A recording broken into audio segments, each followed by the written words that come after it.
কেন এসেছো আমার বাড়িতে? তোমার খাওয়া হয় না, আমার বাড়িতে এসেছো? তখন মনে মনে এমন রাগ হবে, জীবনের বাড়ি আর যাবো না, তাই তো? তাই গোপীগণ বলছো না গো, তুমি আমাদের পাশের সঙ্গে বলেনি, আবার বলছো আমরা কেন এসেছি? ও ধার্মী, তোমার ধর্মের কথা বলিস। সত্যি তুমি যদি পরপতি হবে, সতী নারী কেন তোমায় ভজন করে? ওই ব্রজের কুমারী বলে তোমার হরি বড় ধার্মী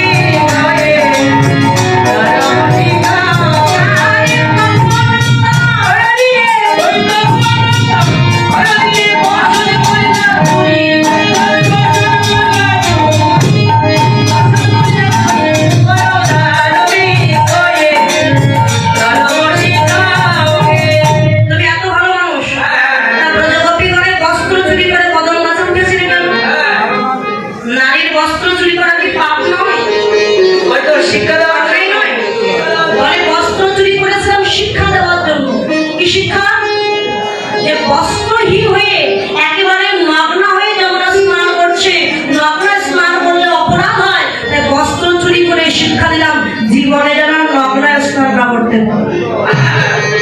গোবিন্দ বলে, দেখো গোপীগণ, আর কোন বস্ত্র বেশি না, এক এক করে জল থেকে উঠে আসো, আমার কাছ থেকে বস্ত্র নিয়ে যাও।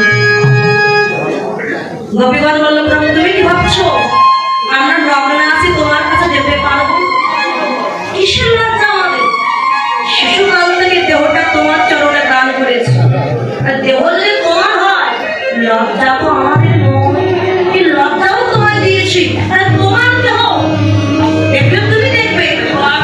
এই কথা শুনে গোপীগণ বললো, এই যে গোবিন্দ বলছে, গোপীগণ তোমাদের মনোবাসনা পূর্ণ হবে, তোমরা যে আমায় ভালোবেসেছো, ত্রেতা যুগ থেকে অপেক্ষা করছো। এই বৃন্দাবনের গোপীগণ ছিলেন ত্রেতা যুগে দণ্ডকারণ্যবাসী 60,000 বাল্যখিল্য বলিষ্ঠ, তারা আশীর্বাদে বৃন্দাবনের গোপী হয়েছে। তাই মনের বাসনা পূর্ণ করার জন্য গোবিন্দ এই পরীক্ষা। গোপীগণ কাঁদছে, বলতে, দেখো প্রভু, আজকে টাকা দুটো বেশি দেবো, কত বাজাচ্ছ কেন? শোনো গোপীগণ, তুমি যখন গোবিন্দ অস্বীকার করলেন, আমার যাওয়ার জায়গা না, বাপের বাড়ি যাবো না, শ্বশুর বাড়িও যাবো, রেল লাইনও যাবো, পাতালে পাতালে এর দুটি অর্থ। পাতালে মানে পায়ের নিচে আমরা থাকবো, তোমার পায়ের নিচে। আবার বলছে পাতালে মানে আমরা পাতালে চলে যাবো। সীতা দেবী যখন পাতালে চলে গিয়েছিল, আমরাও পাতালে চলে যাবো। এই কথা শুনে গোবিন্দ বলল, গোপীগণ, আমার পরীক্ষা তোমরা উত্তীর্ণ হয়েছ, কান্নাকাটি করো না, তোমাদের মনের আশা পূর্ণ করবো। রাস রজনী, এই রাস মঞ্চ তৈরি করো, ফুল তুলে নিয়ে এসো। গোপীগণ আনন্দে আত্মহারা হয়ে গেছে, ফুল তুলবে। আচ্ছা, মায়েদের মতো নৃত্য করতে পারে কারা কারা? আমার সঙ্গে নৃত্য করবে।